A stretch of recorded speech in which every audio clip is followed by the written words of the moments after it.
Welcome back, all you farmers and all you city folk. It's Once More with Feelings. I'm Michelle. And I'm Beth. And this is an emotional journey podcast. We watch the movies. We talk about them. Well, we emote about them a lot. All Sure. the feelings. Have feelings about this one. I have a lot of feelings as well. It just makes me frustrated. But okay, so we're doing the 1988 movie, Funny Farm. Oh yeah, I guess I should do the thing, huh? Yeah, you do the thing. I didn't look it up. Oh, well, that's because we're kind of indifferent. I mean, I'm not indifferent. No, I definitely have feelings. Well, I mean, not indifferent. It's just there's this double-edged sword of feelings. Because I feel like, I don't know, overall, it's not a bad movie. But it has an actor in it that we all just want to smack around a little. It came out in 1988. Former sports writer Andy Farmer and his secretly aspiring author wife Elizabeth, That's a lot. moved to a small farm in Vermont so Andy can focus on writing a novel. They quickly realize that the locals are not as welcoming as they'd like, and that the farm is more distracting than inspiring. Having trouble with his manuscript and with his marriage on the rocks, Andy is forced to take hilarious, drastic measures in an attempt to get his life back on track. I don't think that's very accurate. Because first... This isn't... it's accurate in the sense that they wrote something about the film that they think is right. Yeah, it's like somebody who might have thought they knew what the movie was about. Or they watched it years and years and years ago. Well, let's go with... Let's do this first. How did you feel when you first watched it? I actually love this movie. I loved this movie because it was stupid. It was 1988, so let's see, I was 14. It was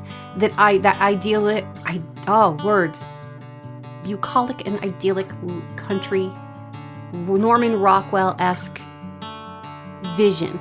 I was still living on the high of, and honestly, it might not even be the right year. I'd have to look this up. But do you remember the movie Baby Boomer or Baby Boom? Yes. Okay. Diane Keaton? I think it's Diane Keaton.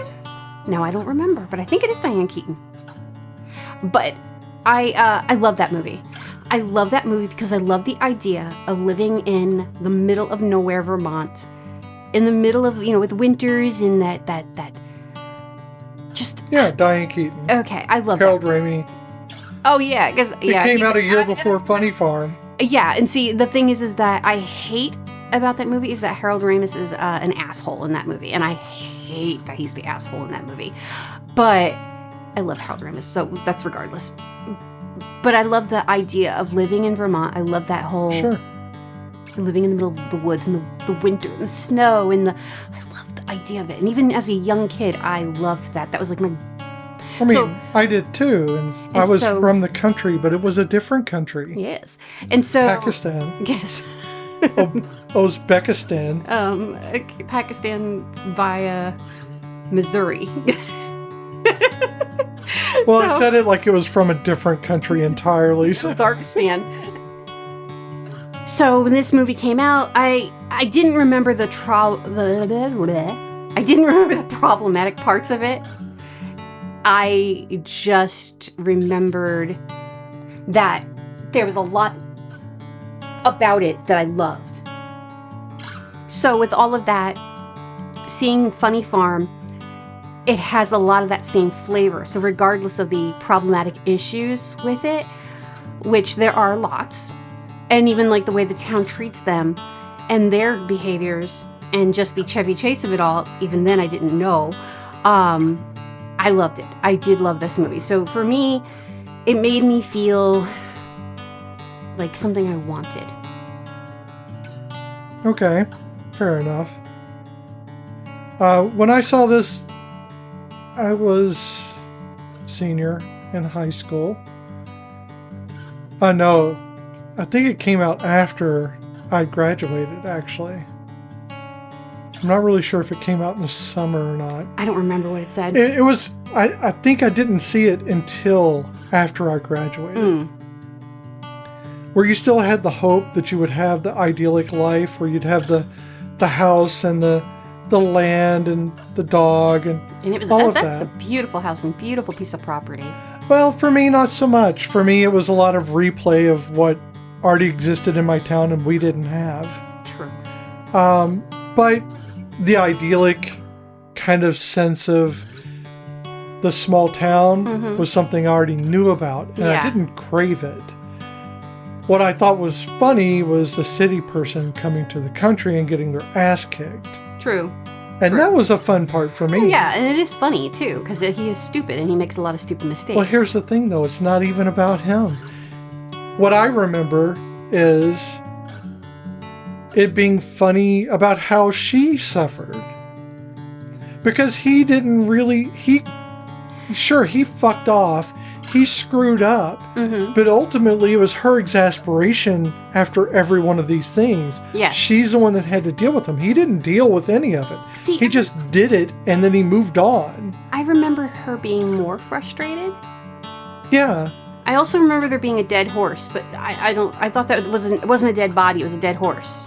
I think we're conflating. I think I am, because I think we're conflating some movies here. I think I am, because I really thought that was a horse. I remember the truck backing into the pond. And dumping all the furniture? Right, and dumping all the furniture. Yeah, no, I remember it was only the chair. And I'm not saying this is the Mandela effect. Yeah. I am saying we're in a different, maybe universe. And, is that the Mandela? Yeah. Also, I remember the red dog coming back. Didn't the red dog come back? Yeah, I thought it came back several times. Well, yeah, because it only came back that one time, and I thought it came back at the end of the movie. I seem to remember more. Maybe we're not seeing the right edits. Maybe we aren't. Or maybe we're just misremembering. I think I'm misremembering, because I was a kid the last time I saw this. I made much ado about this film and found out there wasn't much ado about it. No, there's not much ado about it. It does have a lot of emotional components. Yes. I don't want anyone to think that there's not emotional components. The problem is, they're emotional to me. Oh, no.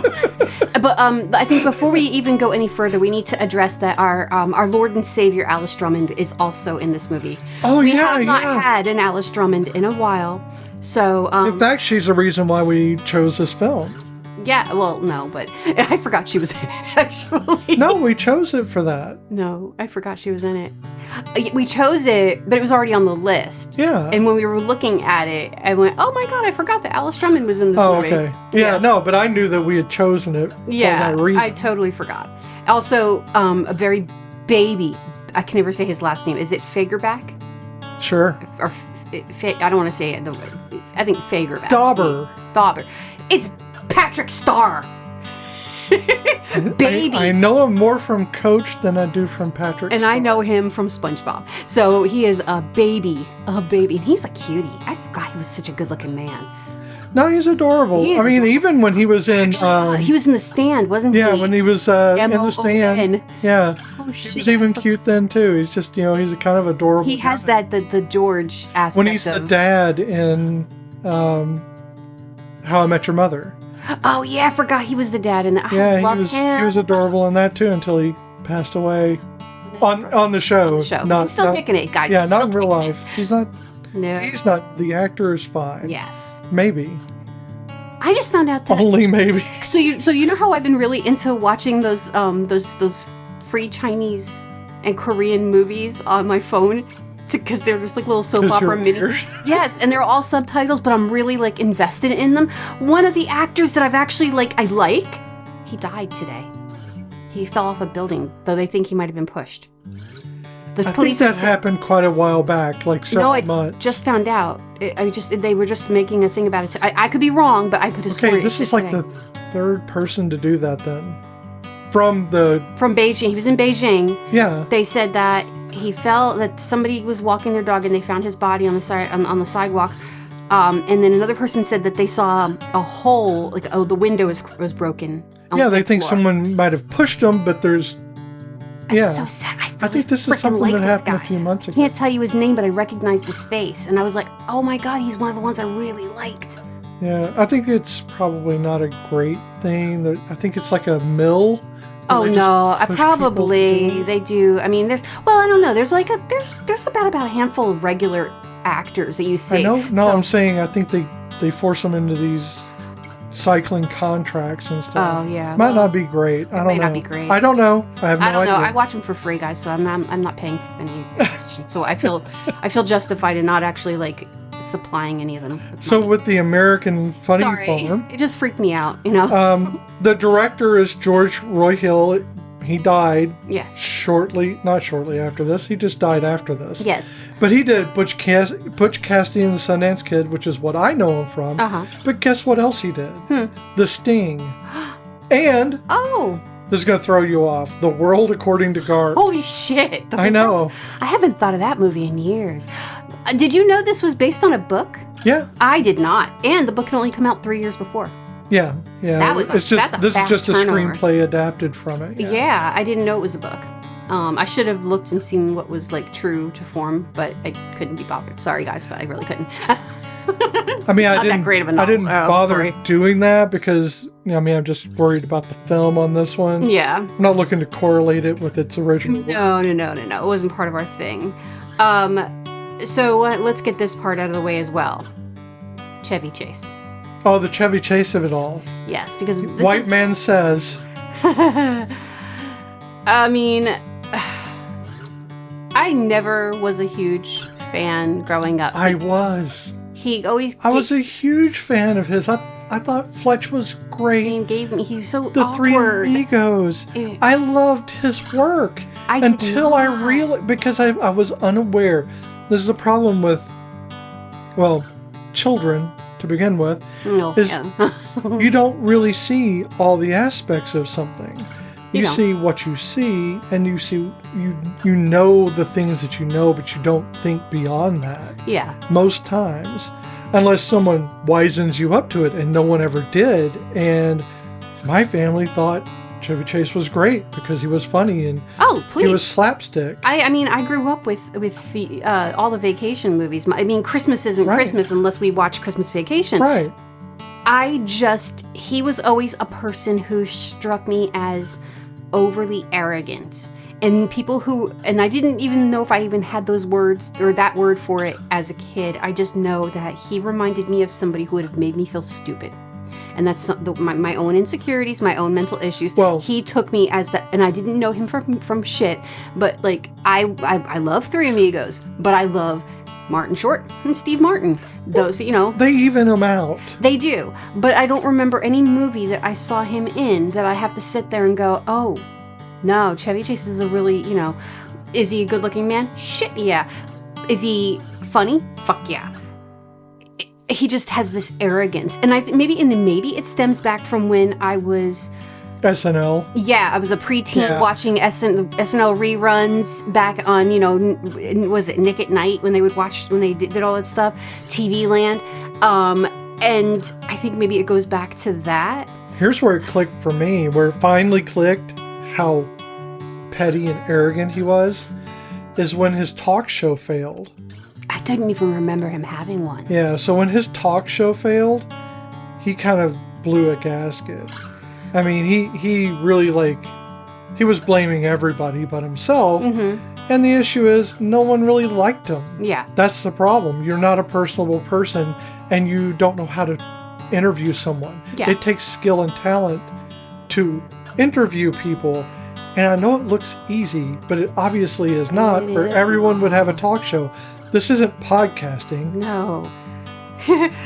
I am not good at interviewing people. I just did a real I spill know. there so that everybody could get the laugh, and you just kept talking through it. I do. Comedy's all about timing. So I'm not really good at interviewing people. That's why we don't actually. I mean, when we interview people, we have something else to talk about, which is our buffer. So, yeah, Chevy Chase is not a good person. And it really is. At least not to me. He Literally. obviously has some issues with racism. Mm-hmm. He has some supremacist ideals. Well, so I didn't honestly, and now I'm going to feel like an idiot, but I didn't know he was a bad person, quote unquote bad person, problematic person, until I started watching Community. because I really didn't care enough to know anything about him. I just knew I didn't like him. Oh, yeah, no, I knew before that. So, yeah, watching Community and then finding out the shit, I was like, and then like watching Community, I was like, okay, so he's playing Chevy Chase. So Chevy Chase is playing Chevy Chase. Well, yeah, they leaned into his strengths, and I guess. How much of a piece of shit are you when you upset Dan Harmon?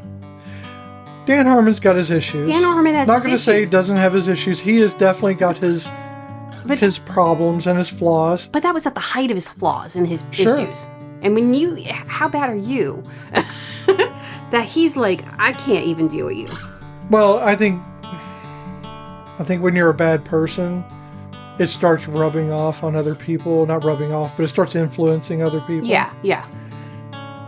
Well, I think he's got a lot of anger issues he's never going to really get past. Because again, once he hit that thing of he couldn't do a talk show, he got canceled on him, mm-hmm. he grew very bitter. So not only was he, supremacist ideologies, yes, but also angry about it and misogynistic. bitter about everyone. Well, he was misogynistic before. Fletch is an entire movie that's about misogyny.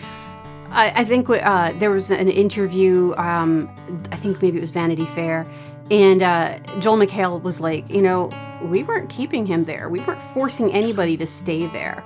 He could have left. And then he was like, it wasn't the show. He goes, but I just didn't think that my character was like not challenged enough. And I didn't want to sit at that table surrounded by those people. I'm going, bitch, you had two black people right next to you. He had Shirley on one side and Donald on the other, I think I used the with the character name. You did name. use the character name and then the actor name. I blinked on her name. Sorry, Nicole. It's okay. I mean, you associate that character with Shirley. In fact, in The Office, where she shows up for a brief time, she's got like kind of the attitude of Shirley. Yeah. So I automatically just go, that's Shirley. That's Shirley before she went to the college. Right, because you're going, oh, this is her like younger. Yeah, like and just making it through the, I love to do that with actors, especially when they have like a small part in something else. I try to figure out how that fits in the timeline of their other show with the main thing. We do that a lot. We're like, that was before he did this, or that was before she, So let's set the tone for this movie. And this is going to set the tone. You're going to see it right away. It begins with a circle of men smoking in a smoky-ass room. It's just a bunch of white men and one black guy. Men. One black guy. I think he's the only black guy we see in the whole movie. That was it. Yeah. You saw the one black man in the movie, so I guess there's very white town. Equity, I guess. I don't think he had a speaking role. Nope, I don't think he did. But anyway, starts with a circle of men around a table, and they're all like smoking at each other. I don't know. They're not really drinking. They're just smoking at each other. And someone gives a speech to Chevy Chase's character, who is Andy Farmer. Yeah, which is funny because I have a friend in Memphis. His name is Andy Farmer. Yeah, I don't want to say too much, but yeah, he and his wife are good people. I love them so much. They're really nice, and he actually is the one. I worked with him for many years. Oh, okay. He actually was the one that gave me advice to move here. Oh, okay. Cool. So when I was talking to him about moving to North Carolina. And I was like, trying to, figure out how to make this work. This is back when I was trying to figure out how to make us, get us all together and get us to. Yeah, because we were talking about moving out towards Memphis too. Right. And I talked to Andy, and he really gave me, really good advice. He's a heartfelt person.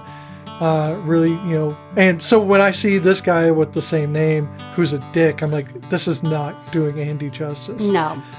Anyway, probably should. So yeah, they're doing the 80s trope thing of this is what we think happens in real life. I'm sorry, I have left many jobs that I have been with for many years and no one threw me a smoke-filled cigar circle jerk party. Yeah, but you're not a white cis man. God damn it. I want a smoky circle jerk party. No, I don't. That is a different thing. Well, that's what I mean, literally, it was one sauna away. You weren't anything under that towel? Nope. So, you've watched Brooklyn Nine-Nine too much. Many times. So, Andy Farmer is going to move to the country, and he says his wife Elizabeth may not let him ever come back. And they say, "You'll be back, don't worry." Because you won't be able to stay. And he's going to go write the great American novel or the great Portuguese novel. Now, so here's the thing. Then this is the part that I had an issue with your little blurb that you read earlier. I had a lot of problems with that blurb. Wasn't mine. Well, no, the one you read. So I know it wasn't yours. You did not write this. I will not give you any credit for that piece of shit. She never once says she wants to be a writer. She's a teacher. She says that she's a teacher.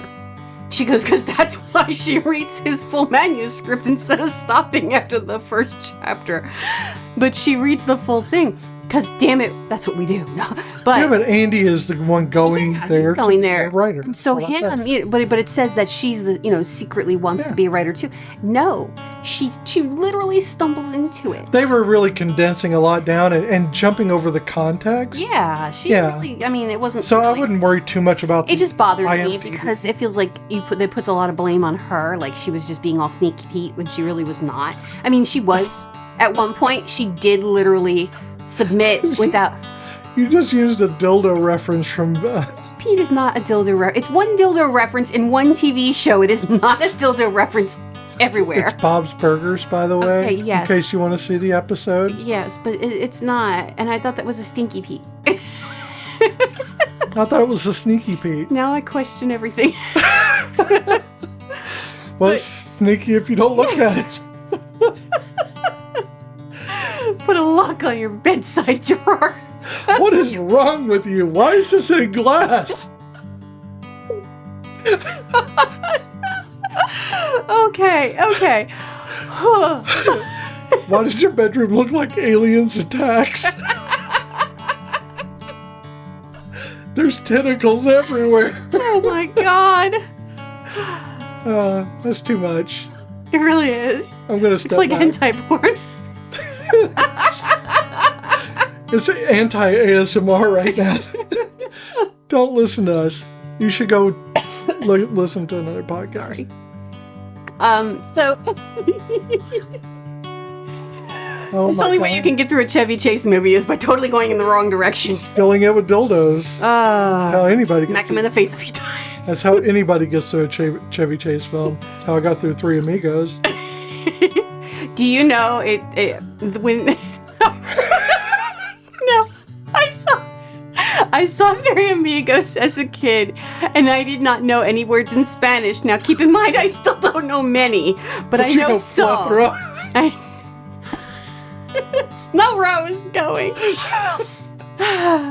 But I was in high school, and I was taking Spanish, and the teacher was going over ugly and pretty. El Guapo. And I literally went, "Oh my God, I get it." And she looked at me and she's like, "En español, igualita." En español. That's funny. And I said, "No."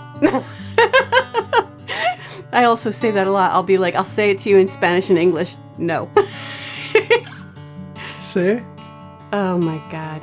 So I don't even know where I was at this point. I'm lost. Okay, yeah. So in Chevy Chase of it all. Yeah. We haven't even gotten to Madeline Smith.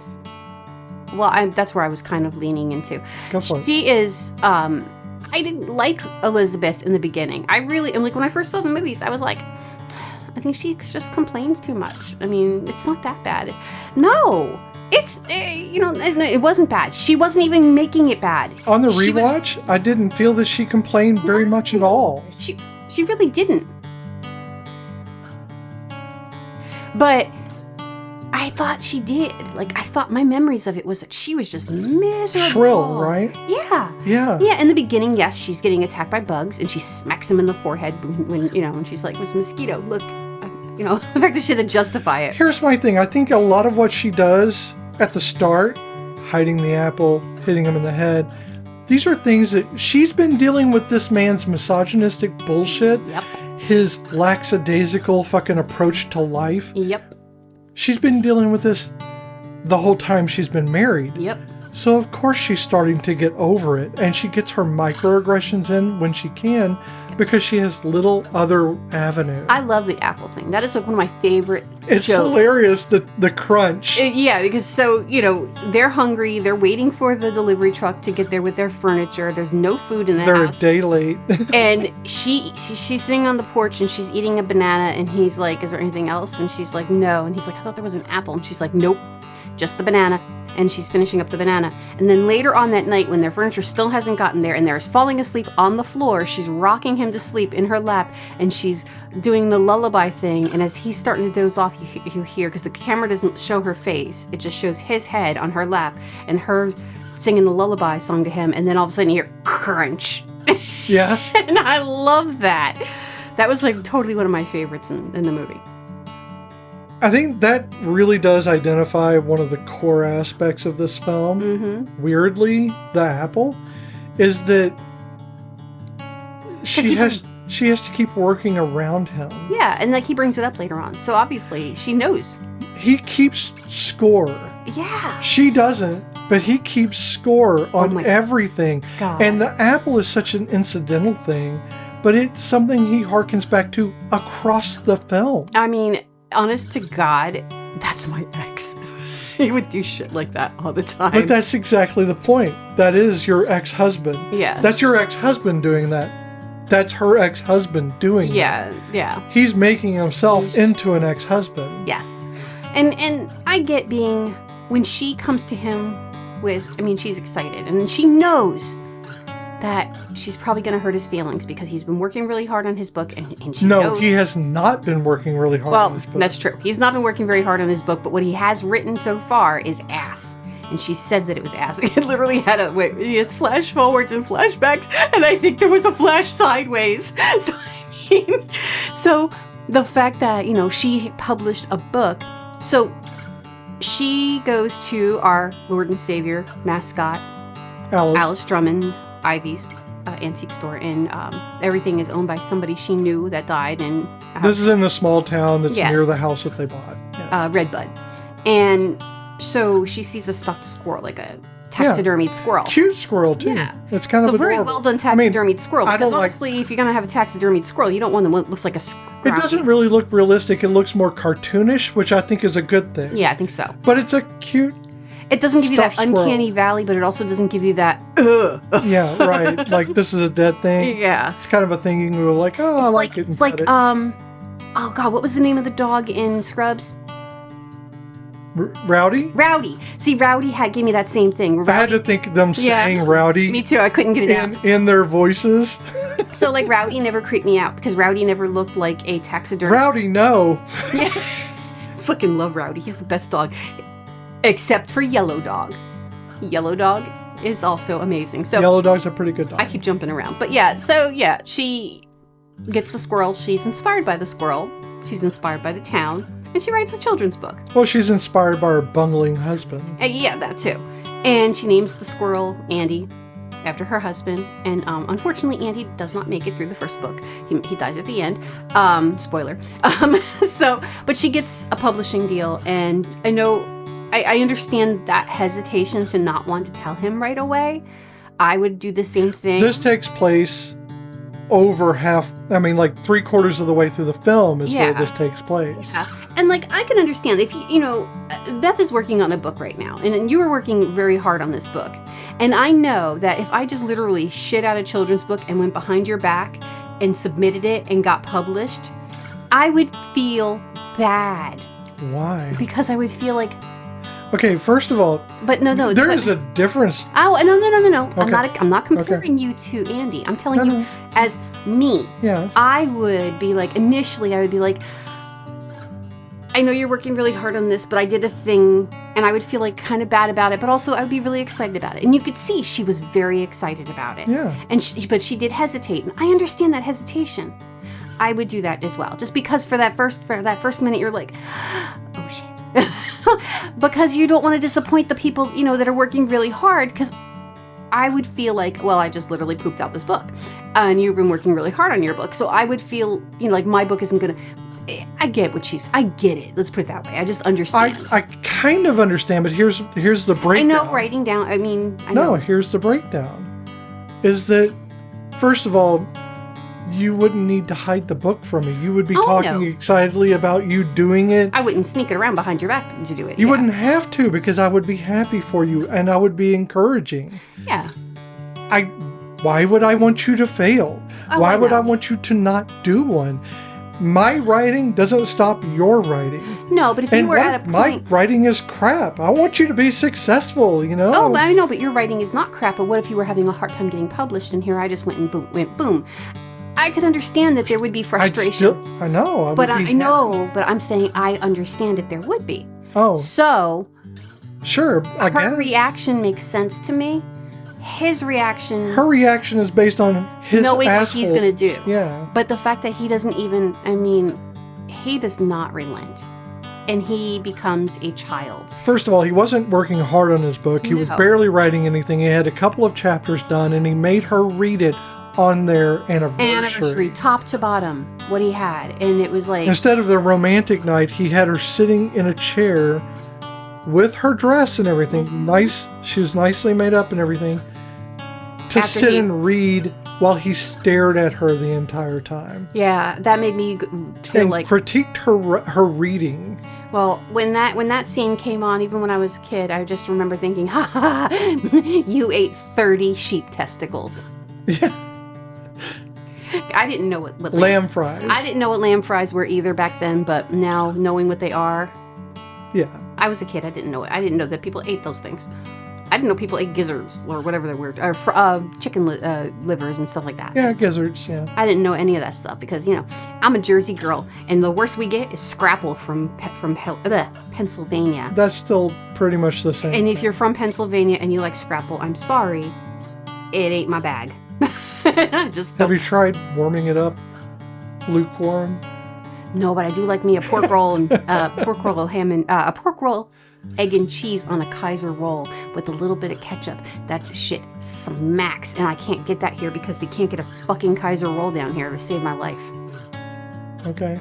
Sorry, I just really like my food. I'm a fat kid and I like my food. She shouldn't have to hide her book. She should not. She should not have had to hide her writing. I think it's just stupid. It's not a healthy relationship. It's very stupid to not support. If you win, I win. Oh, yeah. But it's not like that for him. You win. It's a team effort. Well, again, he even makes a comment. Well, you're a teacher. What do you What the hell do you know? Yeah. Well, fuck you too, buddy. What are you? You were something in the sports corporate... writer. Oh, was he a sports writer in the... Yeah, I think he was a sports writer. That's why he returned to it. Yeah. Okay, well, even then, so things have come easy for him because that was his bag, and it came easy for him. Obviously, he worked in a group of other circle jerky men. It was a boys' game, and now he has to actually work hard and deal with the fact that maybe he's not a good damn writer because just because you can write journals or write an article doesn't mean you can write long form. Yeah, fiction. And I can write fiction, but I have a hard time with it. Makes me angry sometimes. I think that when you look at the movie and you start breaking down all the pieces to it, mm-hmm. it stops being the fish out of water pretty quickly. Oh, yeah. Because while what they say are the funny parts, which I had a hard time finding funny in this. There's moments. There are slapstick. Yes. And that is the quote-unquote funny. Yeah. The rest of it is just either that kind of like cringe mm-hmm. that people count as comedy a lot of times, but it's not a lot of it. Yeah. There's not a lot of anything other than the slapstick. Yeah, so let's go through the list. Him falling off the boat. That was unnecessary. The very first one is him dumping her over the double door. Oh, yeah, walking into the double doors, because you were there when you bought the house. You didn't know it was a double door? Yeah, he dumps her, and then the next time he runs into it and gets a freaking, right. Yeah, smacks his balls into the The doorknob. Hang low. I don't know how you run into the doorknob. He really had to work at that. I mean, I know he's a tall man, but Jesus Christ. It's kind of going off to the edge. I do think the whole thing with the payphone is funny. It's not a payphone. Right. But that is funny. I know what 2 dimes hitting jelly jar sounds like. It's funny, a little bit frustrating, but it is. Yeah, and then with let me see. Oh, the y'all, I can't fish. I can't fish not because I can't fish. I can't fish because I hate hooks. And I have a few big fears in my life, but hooks are definitely high on that level. And you wouldn't think that hooks would be a problem for most people, but hooks scare the fuck out of me. I have seen some horrible, horrible hook injuries. Hook-related injuries. I watched Peter Pan. It was horrifying. I mean, I got my low-level fear of fire. I mean, it's not a big fear of fire, otherwise I wouldn't be able to have fire. Sorry, crocodile. I wouldn't be able to have candles or anything in the house if it was a big level fire, but it's a low-level fire. I am afraid of the dark. I'm not gonna lie. I am not embarrassed by the fact that I'm afraid of the dark. I don't know what the fuck's in the dark, so why the fuck should I not be afraid of it? That's where things live that kills me. I am afraid of open windows at night. Thank you, Ash and Elena. Isn't that just part of the dark? No. I wish it was. But again, to quote Elena from Morbid Podcast, not a sponsor. Not a sponsor. Oh, wish. Oh, crap. Now I can't remember what she said. Something about windows. Yes, I know. Fresh air is for dead people. Yeah. Fresh air is for dead people. And which I think is nice. It's kind of nice. It really is. Fresh because air for the dead people. How many serial killers crept in through open windows? 2. Lots. More than 2? Lots. And is that a statistical thing, or are we saying that? No. A lot of the times, a lot of the stories. Because again, I listen to a lot of Morbid. I've listened to every Morbid episode that they have out at this moment, and there's a lot of them that come in through open windows. Have we thought about the fact that an open window actually creates serial killers? Oh my god. Well, see, fresh air is for dead people. Fresh air is for dead people. So that's why people that live in high rises are fine. Oh yeah. Well. Except for those guys who can climb walls, the Spider-Men, they can get you. But the windows don't open. That's true. So, my other fear is hooks. First thing, anything that you have to push all the way through you and possibly create a secondary wound to remove it from your body. No. Okay. And I mean, I knew this already. Yeah, I know, but there's just so much about hooks that are just not, no. And then, like, when I was working at that one school, they were like, oh yeah, we take the kids fishing at the end of the school year. I am sorry. Your greatest fear? I can't take these kids to the bathroom without them having meltdowns. I had 6 of them severely and profoundly intellectually disabled who couldn't go to the cafeteria without having, like, some issue. And I'm gonna take them fishing with real hooks? You're fucking me, right? You are fucking me. And not in a nice way. No. So needless to say, I don't work there anymore, but even then, meh. So yeah, hooks are a problem. So that whole scene when the guy hooks the other guy, while I am glad it is not Chevy Chase who hooks the guy, it is Chevy Chase who makes the scene awkward. Oh, he beats the crap out of everyone on the boat. Yeah, because on accident. Because he's like, we gotta knock him out, and he's just beating him up. I mean, it was a funny scene. You're not knocking me out, you're beating the crap out of me. And it was funny. It was awkward, but it was funny, and it was horrifying at the same time. So, yeah, let's talk about Redbud a little bit. It is a small town, and I know what my thing is that the premise is that the people in Redbud are not normal. But if you look at it, they are perfectly normal. There's nothing abnormal about this small town. No. So later when Andy and Elizabeth are going to get a divorce, spoilers. Yeah. They want to sell the house. They tell the townspeople, we want you to act normal in this. Like a Norman Rockwell. Is a fundamental change in the atmosphere of the film. It really is that suddenly it's about the townspeople being wrong, when they have not shown any weirdness. No, see, and now that's another thing I'm misremembering. I thought they were actively hating them. Like, I thought they did not want them there. Like, No. I remember as a kid, the way I remember the movie was the town, like, every time something would go wrong. I mean, the mailman hates everybody, but he seems to hate him a lot. That's a given. But I thought, like, other than the sheriff and Ivy, I really remembered the rest of the town just being just the one dude that he beat the crap out of. And they kept pulling him off of him. Yeah. So they didn't hate him. No. No one hated them. They just didn't really make themselves a part of the community. And we just finished watching the show Resident Alien, and those people, that town was no different than the town in Resident Alien. I mean, other than the aliens. Aliens, yeah. Yeah, I mean, like personality-wise, the whole town. It's a little town.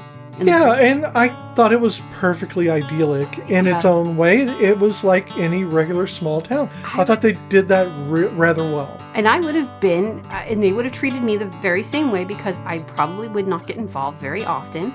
And I would be, I don't think they didn't treat Elizabeth differently at all. No. They treated Andy differently because he was a dick. Well, yeah, but I mean, like, I would not be like, out there like joining stuff and going to the barn, whatever. We live in a small town now. We're not doing that. No, we don't know half these people. It's not as small as it used to be, but we don't know anybody here. I mean, I do, but I don't want to know them. Well, I don't have a problem with anyone that I know of. I just don't talk to a lot of people. Yeah, I made the biggest mistake of working in this town, and I think twice. That's probably a bad idea. Twice I've made the mistake of working in this town, and now I feel like I don't want to know any of these people. Oh, okay. I mean, it's not a bad town, don't get me wrong. I do love it here, but it's also, I don't want to, like, there's some really questionable. But we're not fish out of water. No. We lived in small towns. Oh, yeah. I mean, even in New Jersey. Well, that's not true. I lived in a big town in New Jersey. But it was, it is New Jersey. So you go 20 minutes and you're in the middle of nowhere. Because, Cranberry's a cute little town in New Jersey. Gardens. Too many gardens. Garden State for a reason. But yeah, Cranberry was like my favorite place to go to. I used to go to the pumpkin patches there. Oh, did they have cranberries there? Yes, they were cranberry bogs. But cranberry is... Did you happen to work in a cranberry bog? I did when I was a teenager. Holy crap. I didn't know that. Yes, you did. I told We you should this. talk about it extensively. Shut up, man. Yes, I worked for Ocean Spray when I was a teenager because they were stupid enough to hire us idiots to shake berries. But... That was weird. You gotta shake them from the bushes because they float. Okay, so Cranberry reminds me of that town. Okay. I remember going to Cranberry years later, and I remember actually literally... It looked like the atypical small town. Like perch and everything, and the little buildings. So why the sudden shift in the movie? I don't know. See, that's because here's the thing is, I think what they did was they were directing away from the fact that Andy was never going to fucking apologize for plagiarizing Elizabeth's work. He was never going to. He stole her work. That is my biggest... Yes. He is a dick. He has a lot of things, but he's also a plagiarist. He stole her work, gave it to his publisher so he could keep his money. Oh, yeah. So she's out of the house, and the publisher... Stops being a comedy right the fuck there. So his publisher shows up and wants to know why he's missed his deadlines, and because this is back before the internet and cell phones, and apparently getting serviced into his payphone was probably a problem. And so the publisher actually drove out to his house, and when he's like, "Oh, I really have he's like, "Okay, well, then you need to give us back the money. That's fine. We'll cancel it because he helps him try to roll a boulder onto the mail truck, but all it does is hit his own car. And of course, he's justifiably pissed. It's a brand new car. So he's like, oh, no, I have work. I have done something. And he goes upstairs, and he's going to hand him his shitty, burnt chapters, because he did throw it in the fire and then realized he threw it in the fire and pulled it out. But then he sees hers sitting right there. Conveniently. And he grabs it, and he brings that down, and he gives that to the editor. Keep in mind, this is after she already had it published. Yes. And so later on, the editor calls up, and she answers the phone, and he's talking to her and how much he loves it, and it's fantastic, and it's totally different than what he was expecting, and that it was a children's book. And then she starts putting the points together. And then she asked about, what's it about? And he said a squirrel, and she was done. Yeah. And so when he gets up, she goes up and she's like packing her shit. And he's like, what's going on? And she's like, I want a divorce. And honestly, that's justifiable. And for me, that's where it should have ended. Yep. You're done. Deuces, I'm out the door. Right there. No, like, leave the house behind, go. So, yeah, we were kind of sitting there going, what a piece of shit. Oh, I was Oh, yeah. fit to be fucking tied. And I didn't remember how bad this was. So how bad an act that was. It just didn't hit me as a kid. Yeah. Well, and also I don't think the town was that put out by the Christmas stuff. I think they do something very similar. They just went above and beyond. Yeah. By decorating his yard and putting the little ice rink. I just don't think I don't think Elizabeth should have ever agreed with Andy to do any of it. Oh, no. And definitely should have been divorced at the end of this. Shit. He would have been never apologized. He never even tried to apologize. He just tried selling the house and said, I don't want to sell. That is not anything. He didn't change at all. He didn't apologize. He didn't make up for it in some way, shape, or form. All he did was fall in love with the town again because of the way everybody was behaving. And that's kind of... And Elizabeth forgave him. She forgave him. He did nothing, and Elizabeth forgave him. He worked really hard at deceiving other couple, yeah. Into buying the house, which... Honestly, that's what you pay your realtor for. Yeah. I mean, he didn't have to do all that. No, and it's... And honestly, she just got a publishing deal. Guess it was her children's book, but she got a pretty nice little chunk of money. And she was working on her sequel. You know what? I would have been like, I'm keeping the house. You're fucking gone. Or just leave, and you got a nice chunk of money. $5,000 back then. She could have put down a good part of a house somewhere else. True. Or rent an apartment. Yeah, because all I kept thinking was, I wonder how much the house was with all that land. And I'm thinking, I bet you it was what we paid for this house. But 1988, that was probably a shit ton of money. And now it's like nothing, Yeah, but it's just... So it goes through there is this emotional journey, and it's hard to...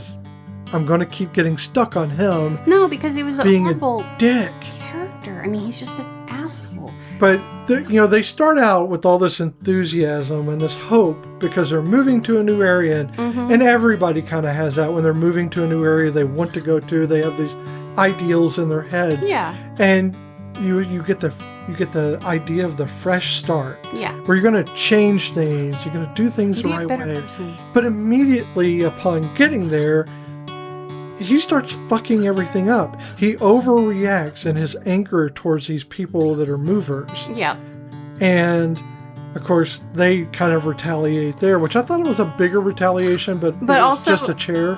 Here's the thing. He did draw them a map, but in his defense, and I will defend him on this one, those kids were fucking sawing down signs. Yeah, they were stealing all the signs. So the sign was gone by the time that they got there. So that was like... And then they tried to go over a covered wooden bridge in a big moving truck. I mean, an old rotting one. I love how the one guy, the other black guy. Oh yeah, there was a second black guy. Mover, yeah. He goes, that bridge looks like it's being held together by termites holding hands. I know, that was a good one. I mean, the quirky townspeople, which I think were just townspeople. Yeah.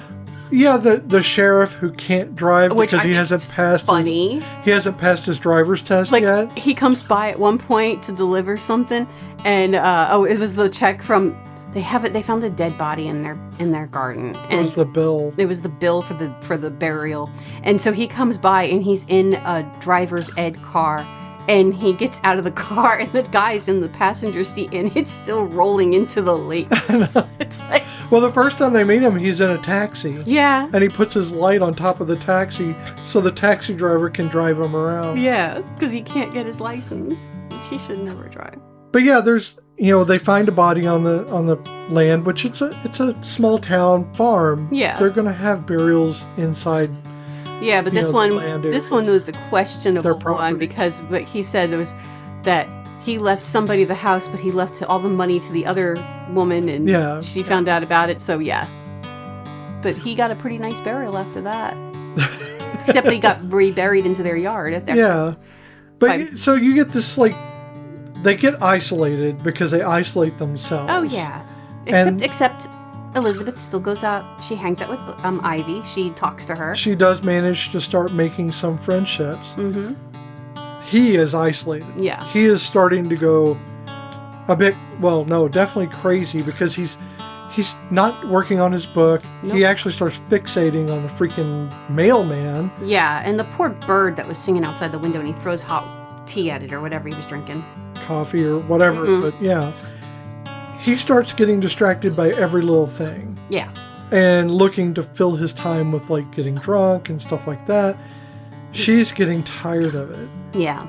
And that is when, he does that. He gives the publisher her work and says it's his. Now, we should reflect on the true star of this movie. So after the whole incident on the boat with the hook and everything, they stop at an animal shelter and they get a dog, and it's a Irish setter. And as soon as they get into that yard, he just takes off, and you don't see him again, maybe once or twice. And then on their anniversary, her gift to him is Yellow Dog. And Yellow Dog, you literally have to put a mirror underneath Yellow Dog's nose to make sure Yellow Dog is breathing. He's adorable. He is. And when he finally wakes up, it's to go unearth the arm and hand of the dead guy in the yard. And it is an uncomfortable scene because she can't catch him. It is all the townspeople and the people they're trying to sell the house to are in the house. And so she takes the frying pan and goes into the pantry with the dog. And you hear conk. And then she walks out with the... Yeah, she couldn't get it away from him, so she conked him on the head. I hate that. But later on, you see him and he's got the little ice bag on his head. Poor Yellow Dog. It's all off scene, so it's not like you see it happen. Still, you know what's happening, and that's bad enough. Yellow Dog looks like our old dog Mabel, and her pictures are over there. Her little Mabel memorials behind us, and she was a good girl. Just picture Yellow Dog with a tanner nose. Yeah, and a fashion paw. And a fashion paw, speckly paw. One speckled paw. We love that stinky dog. So they start talking about getting a divorce because it's Elizabeth's idea. Yes. He is a jerk. She's tired of living like this. And more power to her. I just think she needed more follow through. Mm-hmm. So you have this whole despair of... And honestly, it's not Andy's despair. Andy isn't hardly affected. No. He is more outraged and angered than anything else, and she is the one who despairs. She's the one that's having to deal with this crap. Maybe it's the Andys of it all, because, my least favorite character on The Office is Andy. That's your least favorite character? Next to, what's his name? The one who's friends with, Michael. The one who shits on the carpet. Oh, God damn. He's my other least favorite. I'm sorry. What is his name? That is going to bug me. I can't think of his name. Because he's only there so often. So Packard. God damn. So yeah, yes, Andy is. He is. I mean, honestly, I'll take like 4 Gabes over an Andy. I can't stand Andy. Really, I kind of can't stand Gabe, except when he's doing the Lincoln thing. I think that's really good. Perfect for him. He's really funny in that. Well, the actor himself is hilarious. He's got a lot of good stuff that he's done, but the character is so cringe. Well, I think with Gabe, he is awkward. Oh, I know what the common denominator of Andy and Gabe. Aaron. Well, either way, though that relationship neither of those relationships should have happened. But Andy has always... Some of those were made in hell. But Andy has always irked me from the get-go, even when he was with Angela, before he was with Angela. When they kicked him off because of his anger issues, I was like, oh yeah. And no, he came back, that bitch. I hated him in... I really liked him at the end. No. The last episode, I really liked him there. I liked his song. I liked that he kind of got over all that shit.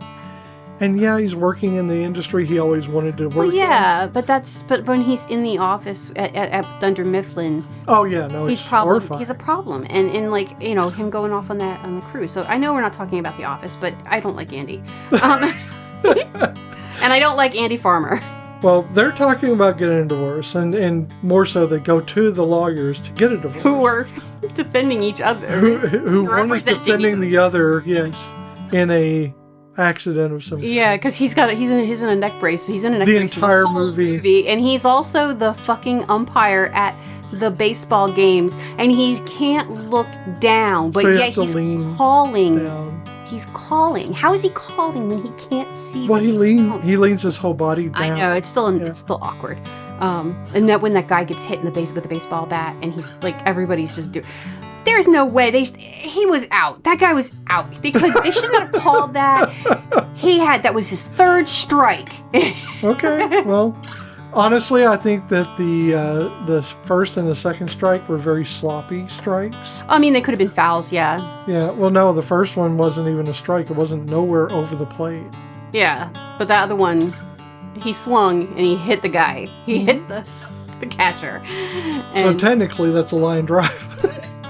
So, yeah, I don't know. It was just very unfortunate. I don't know. I don't watch foosball. Foosball. So I don't play space golf. They come to the townspeople because they're going to sell the house. Yes. And why this jump? It's a very... The pacing's off on this. It jumps immediately from we're going to sell the house to we can't sell it because the townspeople are too weird. That is a very... Yeah. Y'all need to be normal because we can't sell this house while you're acting like weirdos. Which is...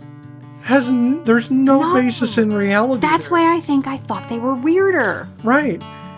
So they spend a whole lot of time, like a quarter of the movie is spent on the townspeople acting, quote unquote, like the Norman Rockwell magazines. The magazines... That they borrowed from Ivy. Yeah.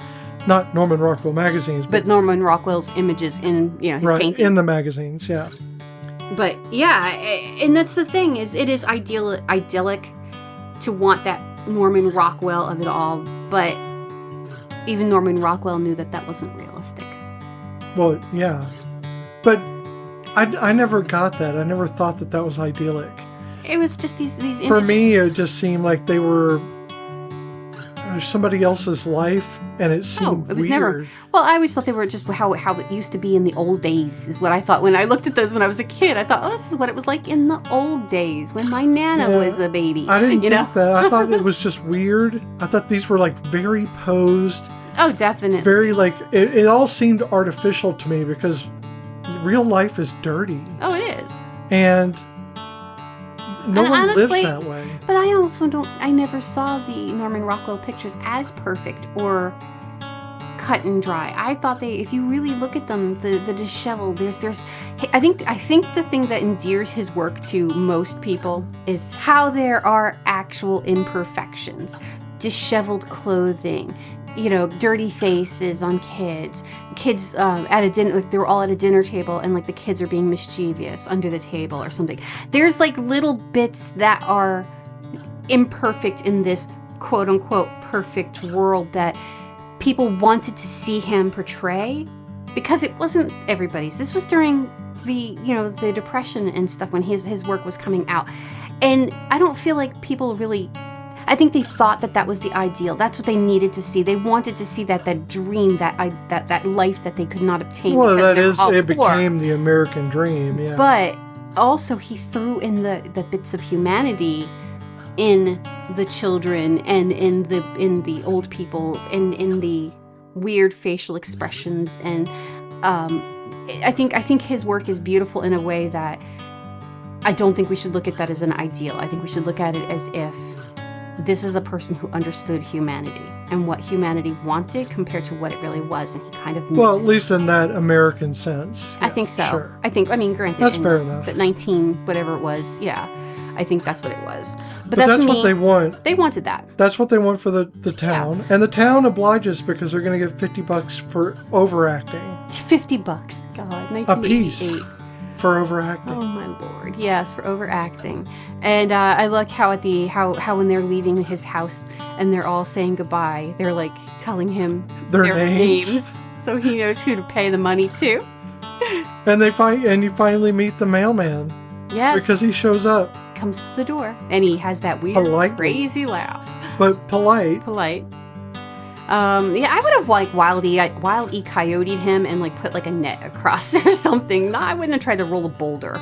You know. Everybody knows you paint the tunnel on the boulder. Exactly. Or you just get some strips and you just the tack strips and you you see him coming and you just roll those bitches out. I'm not really sure why he needed him to stop. So he could yell at him because he had anger issues. Yeah, that was not going to. Yeah, it wasn't going to change anything. It was only going to exacerbate what happened. I don't know. I mean, obviously that worked so well with the moving guy screaming at them for something they couldn't have helped. So yeah, yelling at the mailman who is doing it on purpose is really going to fix, especially when the sheriff goes, oh yeah, no, that's just that dude. That's how he roll. So Elizabeth is like super supportive the whole time. Yes. She has her microaggressions because she keeps having to deal with his crap. Oh yeah. And he keeps going down he keeps spiraling. He spirals further and further because he really has nothing to write. He didn't have anything when he did it. Nope. He had an idea that never had like the legs. No. And he was so full of himself when he left that he never thought he would actually have to finish it, I guess, because he didn't seem to be bothered by not finishing it or even know he had a deadline to make. Yeah, and that's the thing is I think things have always come pretty easy for him. So when this was not easy, he couldn't figure out how to fix it. Yeah, he just spiraled. Yeah. And so he started drinking. He started getting into these hijinks and focusing on everything but what he's doing, his work, or on his relationship. And then Elizabeth feels that because that's why she starts spending time with Alice. Oh, yeah. Not Alice. Alice the Ivy. Yeah, Alice Drummond, yeah. the actor, not Ivy the character. Yes. So. But, the whole thing is when she gets betrayed, she's done with it. And through no action of Andy's or hers, she forgives him. Yeah. And that, so again, I really maybe I should have at least looked at a summary of the book.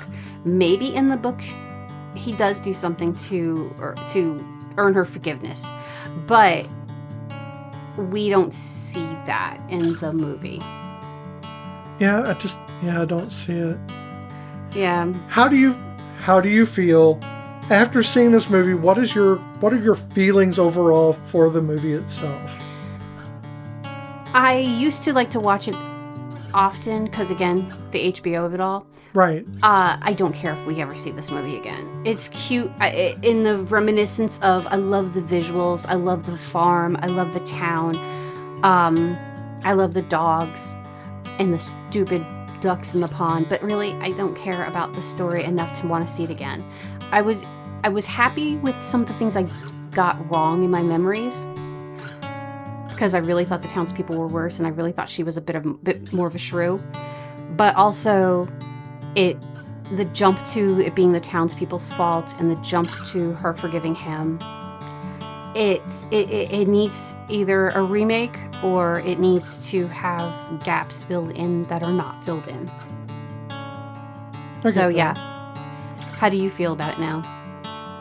So I kind of feel the same way. I mean, it's going to be a movie I do not see again. Yeah. I will be dead before, maybe it's been It's been 40 years since I've seen it. It'll be another 40 years, and I'm not going to live that long. So... God, you just aged yourself. Yeah, sure. I won't see this movie again. I just won't. And it's not because it's a horrible movie. It's because... why would I? It doesn't have anything redeeming in it that I would want to see again. Well, I'm afraid to see Baby Boom because I really love that movie. I don't know. I'm not going to prejudge that. But with this one, it is... it is so much a lamer version of the War of the Roses. Uh-huh. Then why the hell would I watch this when I can watch War of the Roses? War of the Roses? Yeah, where at least there's or that new one with Benedict Cumberbatch. Sure, yeah, I could watch that version as well. I know. But, which I think has a lot more comedy involved in it. I mean, yeah, because War of the Roses was pretty fucking vicious. Fucking brutal. You know what my favorite part of that is? In that movie is when she squeezes them with her thighs. Yeah, that's fucked up, man. It's one of my favorite scenes. Oh my god, it is so... I always want to have thighs that strong. She had thews, mighty thews. She got mighty thews.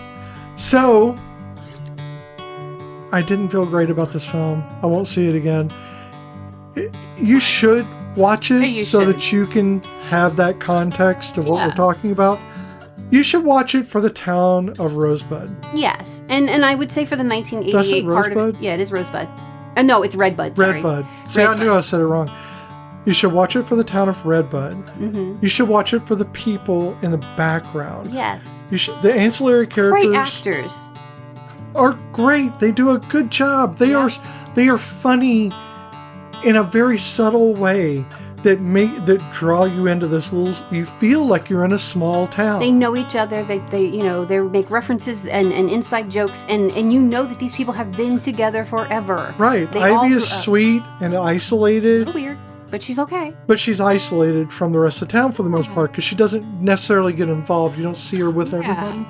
But she is the support for Elizabeth. I wish Elizabeth was a stronger person. I'm not talking about me, but I am talking about me. But I wish Elizabeth was a stronger person because I think she had the legs to be a very strong character. Yes. If this was not a Chevy Chase film, it should have been Madeline Smith Osborne. Yeah. This should have been a Madeline Smith film. Yes. Because Elizabeth Farmer, I think, was a far better character to center on. And honestly, here's the thing. Finding her legs, finding her passion, her writing, I think that was the more compelling story. Oh, yeah, definitely. Than the fish out of water thing. And this is going to show you the age of things. She only did like about 7 or 8 more things and then retired from acting after this. Yeah. She really didn't keep going after this too far. But, I mean, Madeline Smith Osborne, who at that time was going by Madeline Smith, she was in Rhinestone Cowboy. And that's, I mean, yeah. She has had a very luxuriously deep career. So when you get to this movie, you're like, okay, I know who she is. But anybody, the pretty much millennials and under aren't going to know who she is. So they're really not going to know to appreciate the actress that she is. Right. And this character doesn't do her justice, even though she does the character justice. The character doesn't do her justice because the character could have been stronger. Elizabeth could have been stronger. Yeah, I think you're right. And again, I think it was the difference between who the main character was. Mm-hmm. They wrote it for Andy Farmer when they should have been writing it for Elizabeth. Yep. So instead of the great American novel, they should have been writing the children's book. Yes, basically, yes. Yeah. The book, because I didn't say it earlier, was written by J. Cronley. So if you wanted to read the book, J. Cronley. Yeah, I have no idea what that book is because I never read it. Nope, I only found out today that it was a book. I did not know. So let's find out if this movie passes the Castellini test. I think it does, actually. I think it may. I'm very hopeful. Not in a good way, but yes. I think it may. Yep. We'll see. Mm-hmm. There have to be at least 2 named women characters with at least 5 lines of dialogue each. So we have Elizabeth, but we also do have Ivy. And does the waitress have a name? No. Damn it. But Ivy has a name. Yes, Ivy has a name. I would say that she does. I mean, I don't know if it's 5 lines of dialogue. I mean, yeah, because she talks about the cup that her sister died when there was an explosion, and it was the only thing she had left of her. And then later on, she's telling about the husband's chair. Yeah, no one has sat there and since he died. That's the only one I was really worried about. Is there enough there to say 5 lines? Yeah, of dialogue? and even Elizabeth talks with Andy about things that are not their relationship. So it does happen. Sure. But there have to be at least 2, and that's what I was looking for. Yes. Those characters must have a conversation, not necessarily with the other woman, either not about their partner or with their partner, future or current, and not about the relationship. Yes. Yes, it passes on that. We had Elizabeth, many conversations with many people, including her publisher. Yep. Or with the publisher, not Yes. her publisher. The publisher. His publisher. Right, his publisher. And so that passes right there. At least one of the women has to be integral to the plot, meaning that if she were written out of the film, it couldn't reach the same ending. Well, I mean, I think that if Elizabeth was written out of the plot, yes, I don't think it would come to the same ending. True. I have a second one. If our patron saint of the podcast, Alice Drummond, Yes. was not playing Ivy in this film, if Ivy wasn't in the film, Yeah, then she wouldn't have gotten the squirrel. Elizabeth would not have been inspired to Yeah. write this. Yeah. So I think in two ways, a woman is kind of integral to the plot. Mm-hmm. But definitely Elizabeth. I say arguably Ivy as well. And while there are 2 people of color, there are not enough people of color. So it is never going to pass the I don't think it's spectrum test. Yeah, I don't think it's equitable. No. In a couple of ways. I'm going to call that the equity spectrum from now on. One, race-wise, I would say definitely like it is. I mean, while 2 gentlemen who happen to be black in the film, in different parts of the film, are there. Yes. They are not central to the role. No. But they're there, which is more than some of the films we've seen. Yes, and in the mover gentleman, he is actually he's got a pretty good amount of lines considering. Yeah. But we're talking, I mean, also the equability of like the women in the film. Oh yeah. I mean, Not Chevy enough. Chase just treats Elizabeth like crap, and Yep. she keeps dealing with it. It's this subservience thing that she has to cater to him, even at the end where he should be apologizing, but she accepts his non-apology. Well, also back to the movers, the white guy pisses off the old man inadvertently, and then when they turn around, it is the black guy who talks to him and goes, sir, if you were, he was very polite with him, and in a way that He still got him nowhere. it still got him nowhere because they didn't listen, but it was. Well, he gave him a bunch of like directions you would only know if you lived in the area. Well, 'cause that's true. You had to know where that house used to be. Yeah, I mean, at least I could tell you like names of roads. Yeah. I remember when your parents were coming out here to visit, and you were like, how do they get down here? Because we hadn't lived here very long. And I was like, well, you got to go this one to this one to this one to this one. And you're like, wait a minute, I don't understand. And I'm like, it's easy. They're coming on this highway. They're going to need to get off onto this exit. They need to go onto this part to here. And you were like getting mad at me. No, I was getting mad because I don't know how to explain that, and I drive intuitively. I know. And when I told your mom was like, oh, no, I get that. Okay, that makes sense. Yeah, I drive intuitively. I don't memorize names of roads. Well, I only memorize them in the sense that, like, so recently when I've been going on, job hunts and stuff, I've been in parts of the towns around us that I'd never been in. And I'm learning these roads. I don't know what half the roads are. The GPS tells me what they are. Yeah, but I don't know the names of the roads in the area. I say that curvy road. Yeah, we do call it a curvy road. I mean, I call it all kinds. The only reason why I call the one road by its actual name is because I slid down it sideways during that ice storm that one time. So it's really made an impression. It's made an impression on me. There's this big steep hill. You want to know the name of turn. it so you can call emergency services? Yeah, you want to know. I mean, shit, that ice storm came on me fast. I did not take the curvy road home. I took the main road, and the main road had a pretty steep hill. Grade to it? Yeah, with a curve in it, and I did not expect that because we had not been here that long. And almost slid down the mountain. Not all the way down. Not all the way down. Just enough to. I was going sideways until I hit a patch that wasn't, and I could. That poor little Hyundai. When you say all the way down the mountain, I picture someone skiing down the mountain with, Like all the way down. And what's funny is like there was like a guy doing the ice, like the sander, the salt going up the other side. Like you It's like asshole. if you just waited 5 minutes, I would have been over there. Bye. I'm not even on the brake or the gas, just going. Oh, that was bad. Which had nothing to do with this film, Nope. except it was winter It was winter. at the end. Yes. So if you want to watch Funny Farm, and we do recommend you do see it so you can make your own opinion. At least once in your life. Yeah. You can catch it on Fandango at home, YouTube, Google Play, Amazon Prime, Apple TV, between $3.79 and $3.99. And I think Netflix, but I'm not 100% on that one. Okay, then. Excellent. You should see it, even if you don't intend to ever see it again. Yes. Or maybe wait 40 years in between that and see if you think differently about it. Maybe I'll watch it again when I'm 90.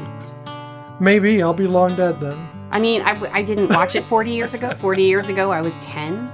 So...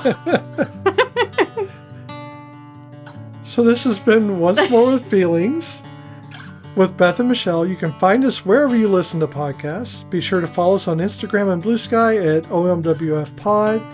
Visit our page at oncemorewithfeelings.podbean.com or send us an email at omwfpod@gmail.com. Take a moment to subscribe and rate us on iTunes or wherever you listen to us. Do the things. Do the things. Click the buttons. So we're not going to give you any clues this week because we're just going to tell you straight out what we're doing next week. We are going to have a guest. We have been talking about it for the last several episodes. Yep. With Pat Green. Mm-hmm. What does Pat Green do, hon? Pat Green, he runs the website Gen X Watch. Which we'll put in the show notes. Yep. He is a managing editor for Barnstormer. Not that. No. Not that. For Barnstormer Publishing. Okay. He also has a YA 80s book out right now called Heart of Glass, Living in the Real World. It takes place in a mall. He is awesome. The majority of it. Yes. He is awesome. It was... Oh, he's dynamic. Yeah, it was so much fun talking to him. He's a very sweet guy. He's very energetic. Oh, yeah. The man is a dynamo. He really is, and he really he puts you at ease, and I didn't feel awkward. I'm awkward, and I didn't feel that way. Especially meeting somebody none of our guests have been awkward. No, but I get like that with new people. But Pat is the kind of person that he will treat you like you're like his best friend because I think he generally sees everybody as his best friend. Oh, yeah. And like when you guys were emailing each other, that was like, I'm reading the emails because we share the account and I'm going, he's really freaking cool. Holy shit. I like this dude. I know. Yeah. I mean, it was an instant, like, this is going to be a He's friend. our people. He is. He was one of our people. And we had a really great talk. Yes. It's going to be Benny in June. Yep. It was a movie that we had not seen previously. Weirdly enough, it was just never, knowing the movie exists and actually seeing it at certain points of my life, that happened a lot, unfortunately. Yeah, but I think it was such an interesting talk and a really great movie pick. Just an excellent checked pick off for all us. of my marks of things that are my personal interests and profession, and it just really it was a lot deeper than I expected it to be. I had no clue. So be sure to tune in. Yes. So you tune in on our podcast. It's going to be at 95.3 FM. No, 95. When it was 95.3 WODD. Sorry, my ex had a pirate radio station. It was one of the coolest things. That's what I was trying to remember what the WODD was. WODD with Pirate Pat, Jam and George. Which is funny because it's Pat. Yeah, not the same Pat. So be sure to tune in or listen in on September 29th. Yep. It's on Monday. We drop these on Monday. For that episode, listen to our other episodes, but listen to this one especially because you're going to want to listen to Pat Green talk. The man is insightful. He's curious. He is willing to hear you out, even if he doesn't, agree with you. Yes. And then he gives his own opinion, which is great. Rare in some people. They don't. they don't communicate effectively, and Pat does. Yeah, and he also, you know, he suffers from the same thing a lot of us Gen Xers are, no fucks to give, because, you know, he fought back against people who were giving him shit. You know, first he was going to be like, no, not going to do that. You know, I'll back off, and then he's like, you know, why should I change? I'm doing what's right here. So yeah, he's awesome. He's got a lot of great stories to tell, and I'm so excited for you guys to hear this. Definitely. I mean, I'm in the middle of his book, Hearts of Glass. Mm-hmm. So far, I'm listening to an audiobook. It's really interesting. I don't get a lot of chances to sit and listen to an audiobook. Yeah. So whenever I'm driving, I'll have it on. Yeah. And so I'm really enjoying it right now. It's clearly written for more of a YA perspective, which I don't typically do. Yeah. But it's a great book. So far, I'm really enjoying it. I am invested in the characters now. And anytime you get invested in characters, that's just like, what is it? Game of Thrones. Yes, you did. Yeah. So, it's hard to get invited.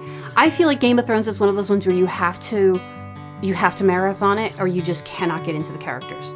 And then when you do, you're like, psh. But for me, it's hard for me to get into anything. You only liked Arya, but who doesn't? Yeah, but it's hard for me to get into anything that I'm told to get into. Well, yeah. I mean, we've talked about how much I dug in my heels when I was told by so many people, you need to watch Firefly. You need to watch Firefly. And I was like, no, I'm not going to watch Firefly because I have oppositional. And that's why I had to give it the soft touch and like, you can watch it if you want to. I don't care. Yeah. And you know, it's funny because like I've actually started 2 different books in the past week and a half, and I've gotten like a couple chapters in, and I had to stop them because I just couldn't care about the characters enough. Like I really liked the stories, but I didn't give a shit. So if I didn't, some books you want to go back to, like you're like, I can't wait till I have another moment. And while I might be doing 6 other things while I'm listening to the audiobook, because I do that, guys. I like to read, but audiobooks are the easiest thing for me because, again, I have ADHD and I can't focus all the time. I like to be able to move around. I like to do things with my hands, and I can't do that if I'm reading. And I'm really upset. I do have a couple more in my waiting list of hoping that I care about. Oh, what's that one series? We should just go ahead and shout that out. Blood and Bone? Oh, no. The Children of Orisha? Yes. So the 3rd book came out. I haven't read it yet. Yeah, I've got to get that one. It's Tony. Such a great series so far. So it's The Children of Blood and Bone is the first book, and it's like the Children of Orisha, the Chronicles of Orisha, something like that. But it's Tomi Adeyemi, and I am so sorry if I messed up your name, but her narrator for her books. Oh my lord. Yeah. I am invested in those characters. Now, I have not read the 3rd book, and yet I can't wait, and I want to reread the other 2, even though they're going to break me, because they broke me the first time I read the first 2. The 2nd one leaves you on such a cliffhanger. Right. That you just want to scream so much. But I fucking love these books. They are amazing. And the beauty of these books is, when you think of high fantasy and you think of magic, you think of white European, tall, blonde elves and shit. And this takes place in Africa. Right. And that in itself changes the beauty, the magic, the way they are and the way they treat each other. And the whole concept is that magic has been banned. But there are still people who have magic because they're born that way. Yeah. And they either have to hide or they get killed. And this one girl, she gets found out, and it's basically her adventure to bringing magic back. Right. And through the magic that is actually tied to her ancestors. Yes, and I love it. Oh my god, when she brings the ghosts and it's been so long since I've read it now. It's a great series so far. That's why I want to get that 3rd book. Yeah, I don't know if it's out yet because I want to get the audiobook only because. And here we go. I'm going to go on another tangent.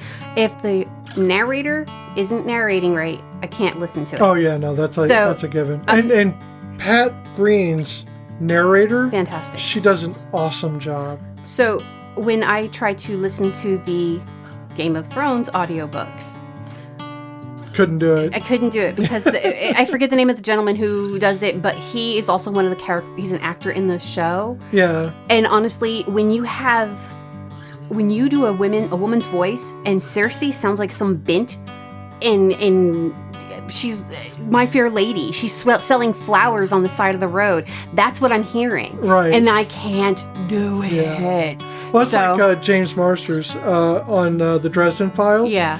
He does characters really well. He does such a great job on that whole series. And I'm just like, sometimes like... he's looking great still. You know? Oh, yeah, absolutely. God, does that man age well. But, so Jim Butcher, sometimes he'll have a foreword or something. And I'm like, get off of there, Jim. I don't want to listen to you. We don't want to hear you. Bring on the James. I want to hear James, not Captain Jim. John Hart. I need my Captain John Hart. If you know, you know. Yeah, well, I always, we have our different characters. That I know. I mean, no, I am a Spike stan from the get-go, but Captain John Hart is he's my love. That bastard. We have way overtalked I know, but we don't get to do this very often. So yes, just every week. Yeah, I know. But I mean, like, but usually we run really long and we don't have a chance to, or we have a lot to say about the show True and the movie. And honestly, look at my notes; they're like barely there. They're like 1 or 2 words a piece. I wrote one. It was "Circle of Smoking White Men." That's exactly what I wrote. I have Apple, I have hooks, and then I wrote equity spectrum because I want to use that again. Okay. That's going to be sorry, I threw a pen. Oh no, I don't know why you did that. I meant to just put it on my book and it rolled. Like you were mad at it. So like when we do the Castellini next time, the equity spectrum will be like my part of it because I just want to start doing that with, was there more than one a person of color? Was there people who were, of other nationalities? The Castellini is a basis. So then we can work. We had done that for a minute. Sure. And then like we kind of forgot, and that's okay. Not really. I mean, I think sometimes. There's a lot of white-centric movies. Well, yeah. I mean, here's the thing is. And we've talked about this as well. Yeah, we have discussed this before, which is we are 2 white women who do not have the life experience of black people, either men or women. Or Asian people or Hispanic people. To watch these movies and then give you our emotional insights. I feel disingenuous doing that. When I can find someone who wants to be on our podcast, on our little tiny podcast, and who will be a guest, and to not because they're black or because they're Asian, but because they want to represent their movies, the movies they loved or the movies they had issues with or whatever, then we will have them on. But I cannot put 12 Years a Slave on here and then say, the color these purple. are my feelings. I would love to do the original color purple, but it would break me again because it fucking breaks me every time. But also, I don't have I don't have that history, that ancestry to even begin to discuss. We're not the representatives. I would love and we should not be doing. We should platform someone else's voice, not ours. I would love to do the Joy Luck Club, but also I cannot. Yeah, that's another. And Raise the Red Lantern. Now we do have Raise the Red Lantern on our list, but now I'm questioning, can we even do that? Because that is more feudal. Again, this is the thing of where you really have, for me, it's about, because I have justice sensitivity, I feel that we have to have someone who wants to do it, first of all, not that we pressure to do it, that wants to represent or to be platformed, to voice their opinion on these things, on their emotions around it. My emotions as a white woman, whether I'm trans or not, does not translate to how black people or Asian people or Indian, anybody, or indigenous, or well, no, I mean Indian, from the Caucasus region. But I was saying, and then or the indigenous or First People, yes, or the Inuit or anything else. We cannot make those emotional journeys. And that's what we're doing, is the emotional journeys of the films. We can only relate on the surface level when it comes to their actual emotions, but we cannot relate to where those emotions come from. Right. And we cannot, we need to be able to, we can empathize, we can sympathize. Yeah. But we cannot relate them accurately, and I think that it does a disservice to everyone if we platform ourselves doing it. Oh, yeah. That's why if we can find somebody that wants to talk about that, we will certainly bring them on, because we want to have that. And our puppy just walked in. Ooh, we did not put her. She came through the weather. We have a protective magnet doorway in the thing to keep the sound out, and she just came right on through. She's a little puppy dog. She's our itty bitty piggy. So after we meet with Pat and we have our episode on Benny and June, we will be starting the month of October with scary movies, and these movies will be mild to major. We're gonna work up in scariness, but don't expect a lot of scariness, because that is not something we really do. Oh yeah, no, please. I don't do gory. I don't do slasher. I don't do. Okay, I don't. Okay, you just pretty much named off everything we're not going to do. I like ghosty boost. You know. You like scary. I like scary psychological. But not like slasher flick. No, I'd rather read a scary story than watch a scary movie. So we are going to progressively get more. Yes. Scary. Yes. Or Halloweeny. More costumey Halloweeny as we go. And we are going to have another one of our unedited episodes, I believe. Yeah, on All Hallows Eve. Hopefully. Yes. And we don't know. I mean, we'll record it before that, but that's when it'll post. And we don't know what craft we're doing. Oh, yes, we do. We have a special craft we're Yes, we do. And we need to start preparing for that. And also, then we're going to have... so we're going to actually have 5 movies, I believe. Yeah. So, yeah, be prepared. And this...